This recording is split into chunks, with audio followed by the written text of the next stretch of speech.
This guy is the smartest man I know. I'm thankful to know him. And I'm especially thankful, Hunter, that you taking a minute out for yourself and getting away to go hunting, because I've never seen you look this casual. I'm thankful you would break into your time away to join us here on the On the Mark show. How are you? You're doing great. Wouldn't have missed it for the world, and always love getting with you, Mark, and having a good conversation. Hey, folks, if a lot of you might not have seen Hunter with our global audience, whenever I see him, when he's in surgery or in his practice, he's one of the foremost cardio heart minds in the world, really.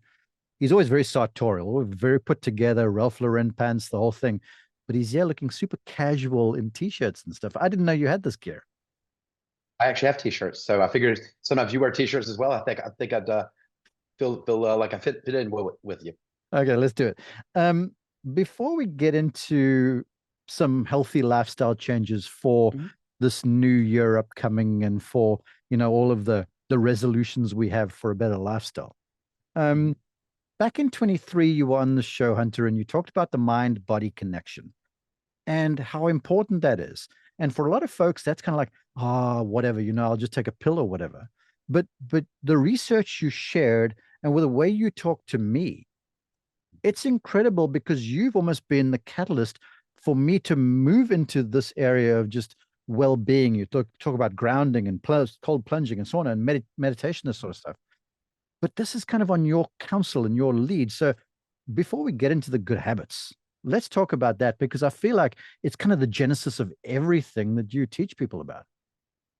Absolutely, and we went a long time in this world without having any pills or pharmaceuticals and things like that. Mhm. Um, but also times have changed, and one of the things that I used to always think about is we didn't have telephones, so you would drive in a car and you'd have great time just to think and to meditate, if you will, in a duck blind, or if you're out in nature.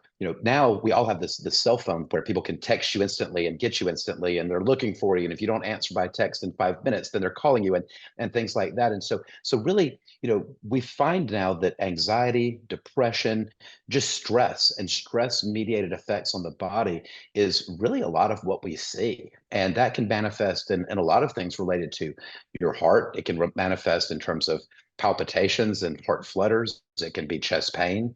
It can be shortness of breath. It can be a lot of different things. And so really what we try to do in our office is try to think about that, drill down on the root cause of what's going on before we start reaching for a pharmaceutical, before we start reaching for a medication, and start thinking of other non-medicine ways to try to help people in that regard. And so things that we talk about a lot, like box breathing, meditation, just exercise. Actually, there's data coming out now that exercise beats almost all the antidepressant medications.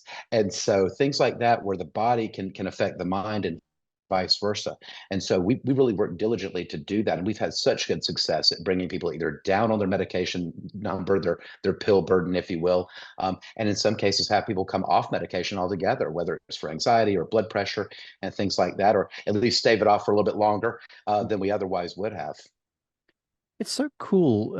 You talk about breathing. I'm big onto this. I partner with a company called NeuroPeak Pro that Mhm. teaches you how to breathe properly, and you use this device to measure diaphragmatic breathing. Um, Right. but to this, you have been the reason why I walk around the golf course a little bit more. You have been the reason where clearly social media's algorithm has me, because Mhm. I saw something that they posted that says it listed all the sports and how sports correlated to longevity of life. Mhm. And it Mhm. said the tennis players lasted the longest, basically. So what do you think? I'm playing some more tennis now. I'm running around a little bit. Um, Right. but it's uncanny to me because I've learned from you that the body's always seeking homeostasis. So Mhm. when you got this phone, the technology it's beneficial, but there's this balance that we got to somehow keep, because we're Right. suffering the ramifications of this all. Right. And we hear people all the time talk about dopamine overload and how the algorithms are built to keep you scrolling and keep you looking, and to have this overwhelming rush of dopamine so that you stay on. But then you can have almost like dopamine withdrawal. And so, I've been trying, and actually my kids have been trying to do more, where we just say, hey, we're gonna take a dopamine break. I'm gonna be off Instagram for a little while, and see how we do with that, and focus on other things as opposed to being on the phone, and or trying to channel what we do. If you've got that time where you're just waiting for something, Yeah. well, instead of going on Instagram or TikTok or something like that, let's go to something more creative or something else. Folks, he is one of the foremost cardio surgeons in the world. You're highly researched as well. And I think what you're going to be very surprised what Hunter has to say about good habits for next year. Before we do that, though, let's get to know you. You've been on the show before in 2023. I'm thankful to know you. Please tell our audience about who you are. Likewise, I grew up in a small town called Thomasville, Georgia, right on the Georgia-Florida line. That's where I am right now at my parents' place. Came down here to get a little bit of a break from the work and to help my dad down here on the farm and that kind of thing. But did my undergraduate at Emory. Went from there to Tulane in New Orleans, where I did an MD PhD program in cardiovascular pharmacology, where we actually looked to see how medications affect blood vessels and that type of thing. Our research was really one of the major driving forces between using Viagra and Cialis, which obviously people use for other reasons, for recreational reasons, but using that for other beneficial things such as exactly heart and lung health. And in fact, actually, these medicines are FDA approved to treat a high blood pressure in the lung condition that we treat a lot of. Then I moved on to Johns Hopkins in Baltimore, where I did my internship, residency, fellowship training, stayed on faculty for a while before getting recruited to Pittsburgh. Built a huge program in heart and lung disease there before just deciding, hey, kind of to our point, we were talking about, trying to find what's best for you and the family. We had no family in that area, and we really realized how important family is for us to be closer. And so we moved into Columbus, Georgia, and which is about an hour southwest of Atlanta. Absolutely love the region. We're close to the mountains. We're close to the beach. We're close to all of our family, whether it be Atlanta, Tallahassee, Thomasville, South Florida. And so plus we get year-long golf. As you well know, which is a little bit better than what we got in Pittsburgh and in Baltimore. But no, we love it. I've got a huge practice where we take care of a lot of patients from about really 3 to 4 hours away. Patients come in, and then I also travel around the world to see patients. Try to minimize that kind of travel if I can, but still do a lot of that. And then like I said, just have been really enjoying life in Columbus. We're about to be empty nesters, so our youngest is going off to college next year, and it'll just be myself, my wife, and the dog. Sounds incredible. Yeah, folks, I've seen Dr. Champion on one or other early morning flight out of Columbus, and he's off to some exotic destination to go and help one or other patient over there. Okay, it's the new year. We all have our resolutions. I think, everyone's been through the stressful time of it over the last few years, and it's always a good time to kind of revisit the goals. And the truth is, health is wealth. So I'm looking forward to your insights here to help us to just get the better out of ourselves, because this is typically a golf/sporting audience. But like we're all battling little niggles and pains and all that sort of stuff. So help us set our goals to make sure we get the most out of 25, please. I think one of the things that I tell all my patients is I think sometimes if we try to set ourselves up as far as an actual goal, like I want to lose 30 pounds, I want to lose 20 pounds, it's kind of setting yourself up to, kind of what I really celebrate more the process. And I say, if you try to make this lifestyle change to incorporate these types of things, then everything should fall into place. If you do it correctly, then the weight loss will happen, the muscle building will happen, and those types of things. So I really try to focus more on the process with patients. And just so everybody knows, I'm working on this myself. So I find this every year. We sit down with the family and do all of our goals and our plans and what we want to achieve for the next year. And then December 31st, we pull that list out and see how we did. I need to say this, people, because this is Dr. Champion, right? Cardiovascular surgeon, doctor. And he's probably the most interesting man I know, because in your house, you make your own bourbon, right? Which folks wouldn't think that someone of your ilk would do that sort of stuff. But you've made the statement that sort of resonates with me, and you're like, you got to keep the life in living. And everything you're going to share with us is basically, enjoying your time here on earth, but giving yourself the best chance to be well. Right. And now's the time. I have so many patients that are maybe 58 years old, and they say, boy, when I retire at 65, I'm going to take the bull by the horns. I'm going to start living right. And then invariably they end up having a problem with a hip or a knee. And then sometimes those plans kind of fall by the wayside. And so really I'm trying to practice what I preach as well, but try to do the things, like I said, to enjoy life and to find ways. Because I think if we do that, like even something as simple as sun gazing, early morning, looking at, letting the sun come in, resetting our circadian rhythm, that type of thing. That goes so far for just such a little thing, 5, 10 minutes. Little things like that, getting out and just going for a walk. One of the things I've also had a problem in years past have been saying things like, well, I don't have time to do that. And then when I say that, though, I realize, I make time for the stuff that I really want to do. Like I'll make time for the Auburn game, or I'll make time to watch the golf tournament, or I'll make time to do this. But sometimes things that maybe I say, well, I don't have time to do that. So when I do that, when I try to internally do that, I stop myself and say, no, we're gonna make time for this. And it always comes back, whether it's something as simple as a walk with my wife, Lark, and having that conversation for 20, 30 minutes. It's amazing how you come back and you just feel so much better. I know people Just fresh air. Yeah, I know people are listening to you and going, "Oh, really?" Because here's the thing. I saw something the other day and it was sobering. And it said, if you don't make time for wellness now, you're going to have to make time for illness later. Exactly right. That is exactly right. And yeah, you are. And you've got 5 ways to do it. And you've kissed the one already. You're like, it's just sunlight and fresh air. Mm-hmm. How about sunlight is one thing? How about I add to that avoidance of blue light? What's your take there? So I do. I believe in that, and I tell patients all the time, especially those who have sleep problems. And one of the things that we can touch on would be quality sleep. All right. But things like blue light, things like the lights that are emitted from some of the screens and that type of thing. Lark, my wife, is a great example. She tries to spend the hour before bed by just reading a regular book, avoiding the blue light, and that seems to really help significantly with being able to get to sleep and staying asleep. Mm-hmm. Crazy. Okay, so you've listed sunlight, reset the circadian rhythms. Mm-hmm. The fresh air is a thing too, and I want to pivot off the fresh air Mm-hmm. because I'm way into the breathing thing now. I regret to say I'm not as disciplined as I should be, but there are all sorts of things now, like my Whoop app, where you can go through these breathing regimens for 5, 10 minutes, and that makes them, well, that's cardiovascular health. Yes. Yes, absolutely. So I'm a big believer, and I probably tell most all my patients about something called box breathing, Yeah. which was developed by the Navy SEALs, and it is such a simple concept. If your iPhone ever gives you or if your iWatch ever gives you the little thing, time for mindfulness, that's essentially what it is.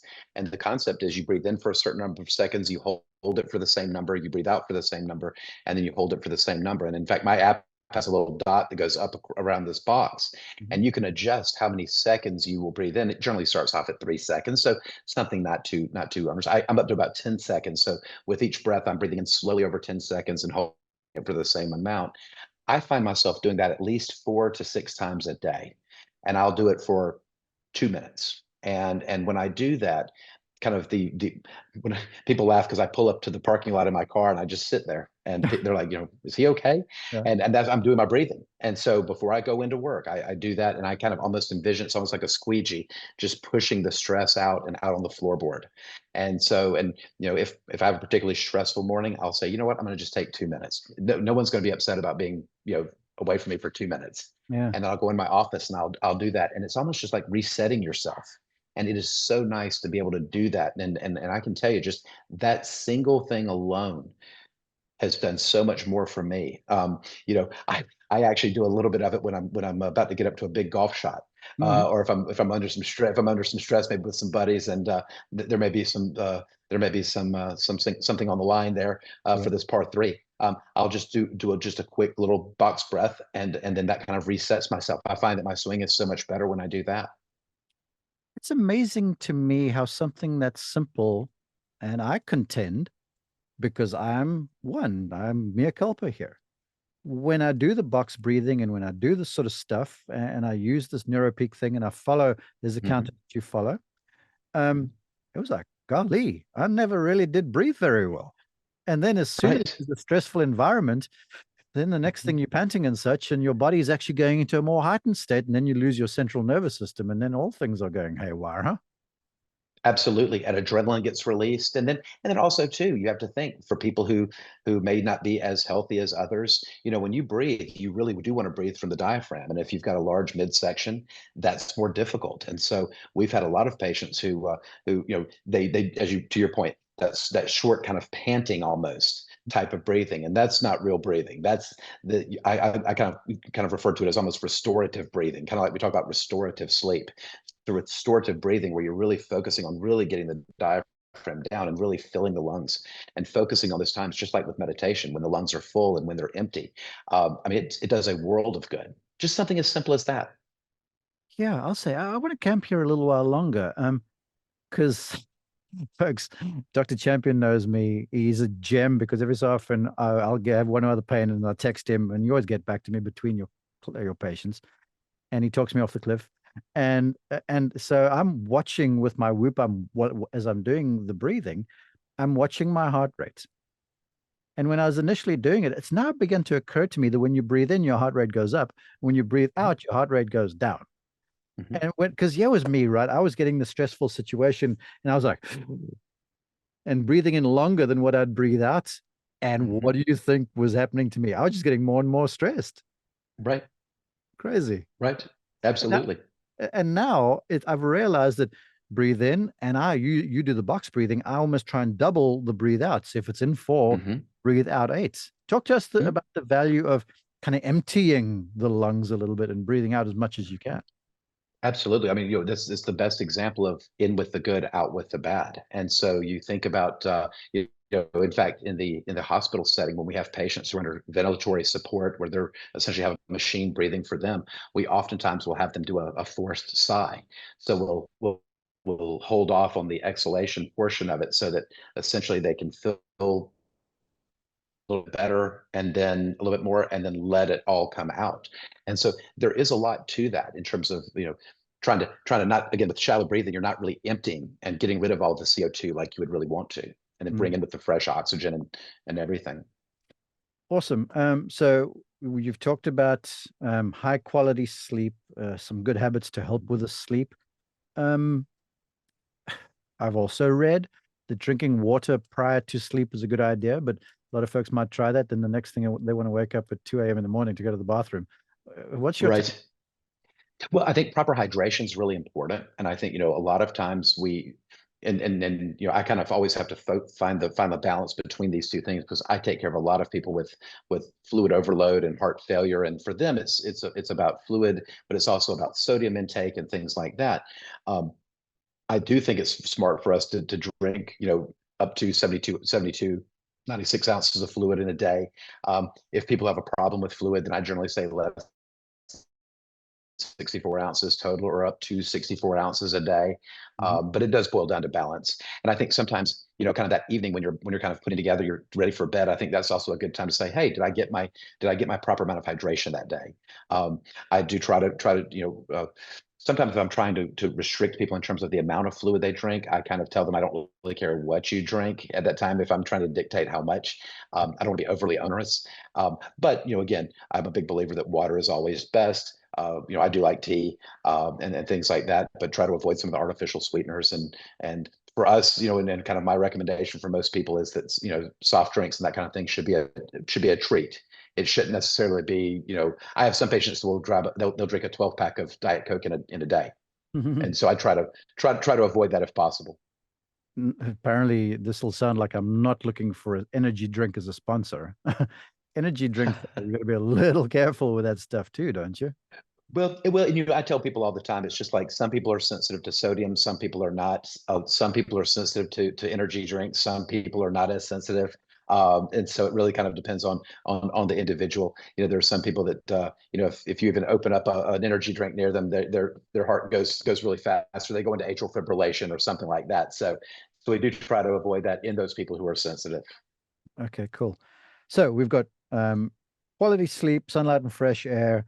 Um, I still want to we've talked about the box breathing. Um, Mhm. I want to talk about gratitude in a minute because that to me is very, very important because the attitude for me is Absolutely. about refreshing your mind and renewing your mind. But Mhm. you talk just about moving your body. Yes. It's yeah, here's the thing. It sounds so easy, and you're like, yeah, I'm gonna do. But the next thing at the end of the day, like, shucks, I'm looking at my app and I've only moved 455 steps, or Right. whatever it might be, Right. and I'm Well, overdone. and everyone needs to find what works for them. I can tell you that me personally, I can only do mine early in the morning. For me, when after a long day, sometimes I'm just like, oh, I just don't have it in me to do more. So I'm a person, I like to get up early. I like to get in. Others are different. Some people really prefer to do it in the evening after they finish. They use that as both their mental and physical break from life. But moving your body, I think, is actually a very good thing. I think, kind of like with patients, I'll have a patient, we start talking about what their exercise program is, and the first thing they do is go, I got that back, doc. Oh, I got that knee. I've got that ankle. And so that's when we kind of start talking about, well, you really need to find what works for you. I have a patient in Columbus who he'll go nameless, but he has the worst looking back I've ever seen on an X-ray ever. But this guy has found a way that he can get his exercise in. So he does a certain amount of swimming, and then he does a certain amount on the elliptical or on the recumbent bicycle. And he is able to do that along with his stretches. And even with the worst back out there, he is able to exercise and get what he needs to get done in order to maintain flex. And I also am a big believer in flexibility. So, certainly we lose flexibility as we mature. And I think even Jack Nicklaus talked about adding 10 minutes to every decade. I think for every decade you are, add 10 minutes to your flexibility regimen. Well, yes, flexibility. You are preaching to me now, and you're hitting me between my forehead, my eyes, like you normally do. Because the truth is, I'm 54 now, and I would much rather go and run 5 miles than do stretches, because the stretches hurt like hell.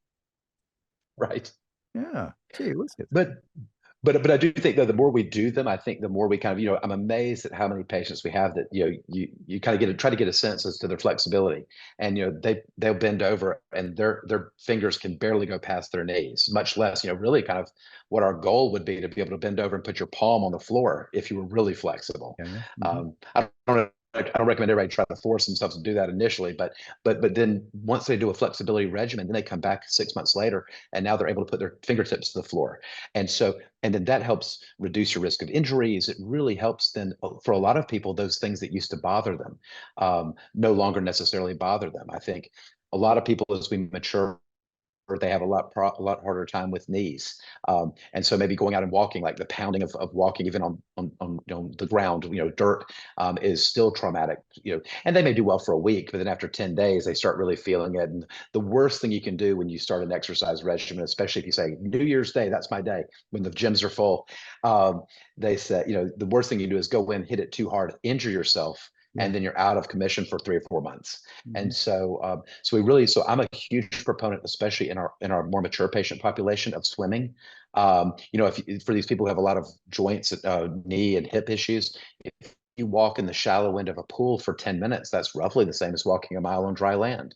And you don't have any of that same pressure on the knees. They have water aerobics classes that people absolutely love. They play music, and you can develop a whole new friend group. And for most of these patients, it's kind of like the first day of first grade. I don't want to go. I'm not going to know too many people. Yeah. I don't want anybody to see me in a swimsuit. And then finally they realize nobody really cares. And then it's like, just like the first day of first grade, they don't want to leave. They're having so much fun doing it. You've sort of taught me the value of incremental gains as well, because I think in this instant society we currently live in, I guess the pill makes a difference with that. Any sort of pill makes a difference with that, but just a little bit better every day is a good way to be. Right. I say, again, celebrate the process. I mean, if you do things, incrementally, then and kind of for the businessmen that I take care of, I usually kind of use the analogy that they understand, which is compounded interest. Yeah. If you just start saving very early in life and you use the rule of 72 and you start thinking about compounded interest, you turn around, well, look at all that income I have now that I really didn't do that much for, just by putting in a little bit at a time. It really does, slow and steady does in fact win the race. I tell people all the time, if you want to try to lose weight or improve your athleticism, slow and steady wins the race. Start off and do a lifestyle change with which you can live, and then do that over the course of time, and then it'll be more solidified. And you'll have a lot less likelihood of having that yo-yo where, you do a fad diet, you lose 20 pounds, then you gain 30, and then you've got all the frustration that comes with that. Because I noticed and you mentioned to me top of the show that these recommendations you're making are things that you've actually put on your list. So there's move your body, there's high quality sleep, there's sunlight and fresh air. Then you sort of touched on diet a little bit too.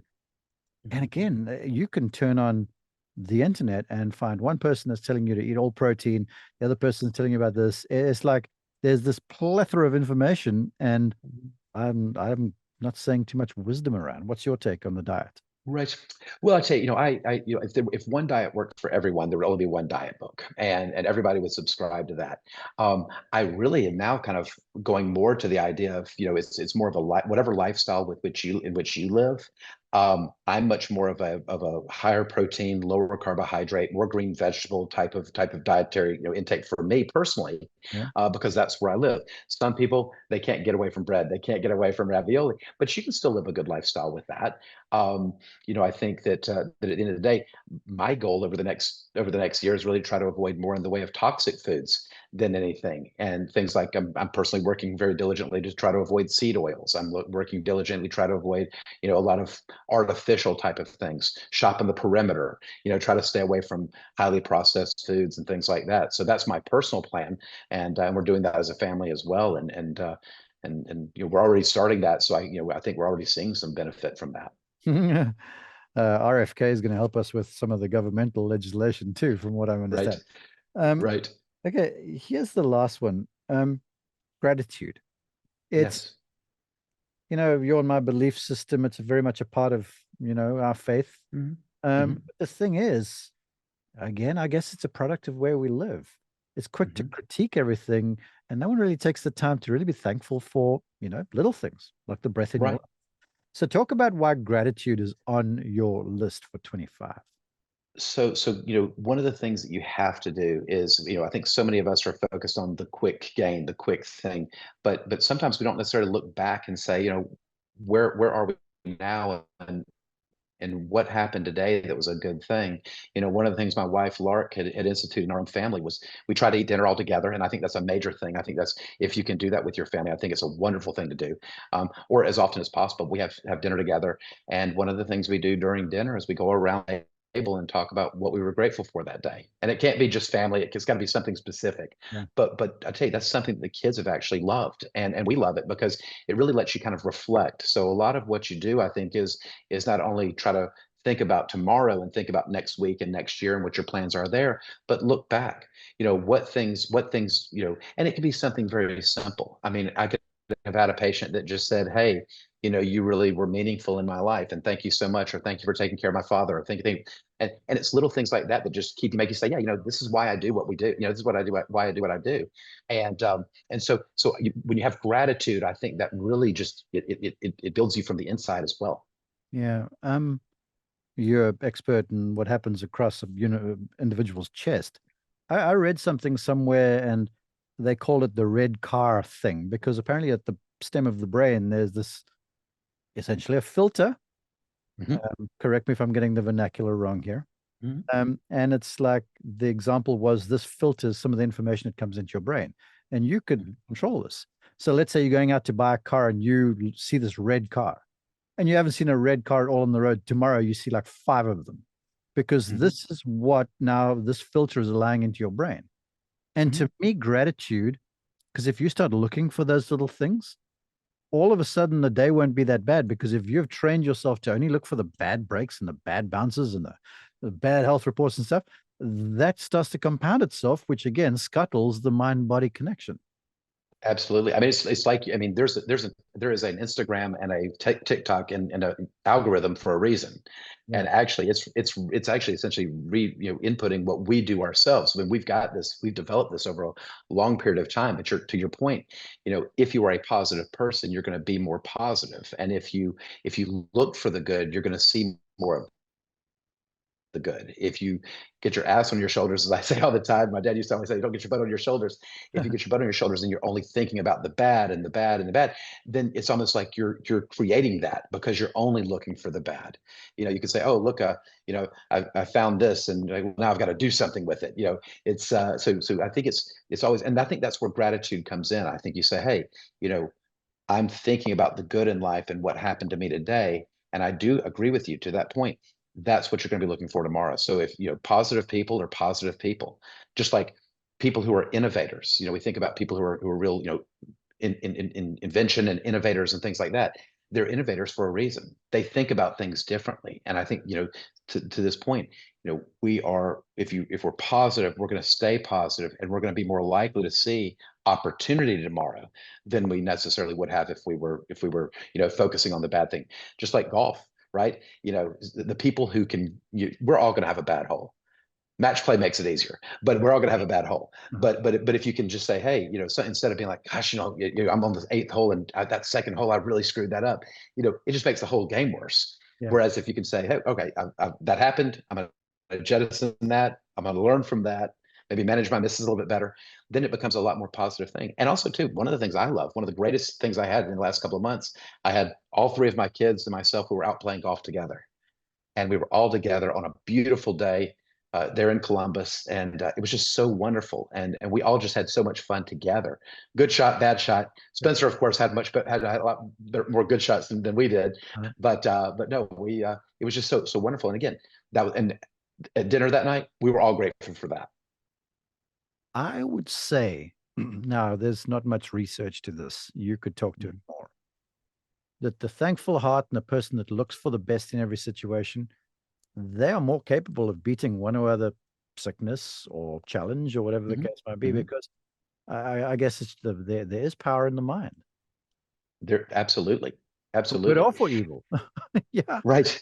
Well, and I tell people all the time, it's not what happens to you. It's funny. I tell all my patients the same things I tell my kids. It's not what happens to you that makes you who you are. It's how you handle what happens to you. Yeah. And people who take it only see the negative in something, they're going to have a harder time. And again, to your point, is that I think that if you're more positive, and again, if you're able to handle stress in other ways, if you get physical stress, like from a lung infection or a respiratory infection, I think your body is going to handle that differently. Brilliant stuff. Okay, here's the goals, folks, per Dr. Hunter Champion. Move your body, walk on the golf course, high quality sleep. That's very important. Sunlight and fresh air, good diet. I loved what you said. Avoid the toxic foodstuffs. To shop on the outside of the store, not the inside. And then gratitude. Dr. Champion, I want you to leave us with this, because to me, all these things, everyone's listened. I've listened to you now. I'm like, yes. And I'm hearing choirs of angels, and I'm seeing sunshine and rainbows and lollipops. And, I'm all in, and we're going to do this for a few days. And then we're going to meet a few bumps in the road, and all of a sudden the whole thing falls apart. Let's talk about the discipline of being true to these things for 365 days, and hopefully a life as opposed to just 5. Absolutely.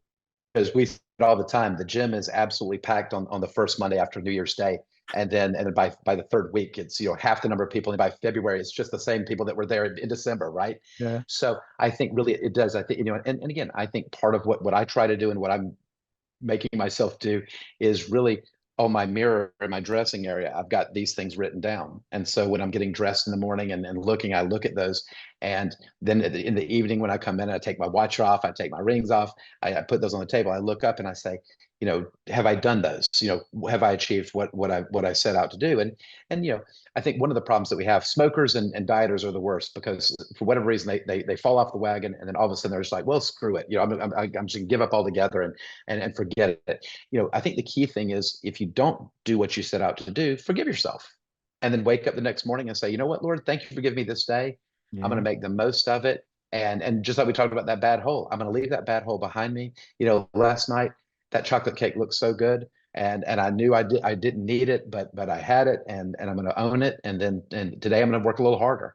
And yes, I may have derailed my diet plan, but I'm going to make the most of it today. So I think, like I said, reminding yourself of what those goals are, reminding yourself, putting together a plan. I think it's important for you to kind of make that time. So kind of what I'm trying to do is get up a little bit earlier so that I can get to the gym a little earlier and get what I need to get done, sooner, short of sleeping in my gym clothes, and that kind of thing. But doing those types of things, and then really trying to say, okay. And now's a great time of year for us, at least, because the sun is just coming up right there around 7 o'clock, and so kind of what I do is I sit in our parking lot when I'm doing my box breathing, and I'll see the sun coming up, and I'm getting my sun gazing in, and that type of thing. So try to keep all that together. Tremendous stuff, folks. You can see why I choose this man as one of my caregivers. Hunter, I love you. Thank you for joining us. Please, I know folks, Likewise. everyone can get to Columbus to see you, but you do travel. Tell folks where they can find you, if there's social media, at least where they can follow you a little bit, please. Mm-hmm. So it's pretty simple. There's only a few people named Hunter Champion in the world. I think there's only one other gentleman in the U.S. He's actually a chemistry professor who actually spent time in Columbus, believe it or not. But yeah, Hunter Champion, Instagram, and don't really do much with the way of Facebook, but Southeastern Cardiology in Columbus, Georgia. And I'm pretty easy to get a hold of. So if anybody wants to reach out, happy to talk. Even if it's just something as simple as a question, I'm happy to entertain that. And he's not lying, folks. He does respond to me between his patients when I'm not, when he's at work and I'm not. Hunter, okay, switch me off. Go and enjoy your wellness time. I appreciate you. Mark, thank you so much. It's always great to see you. Thank you so much.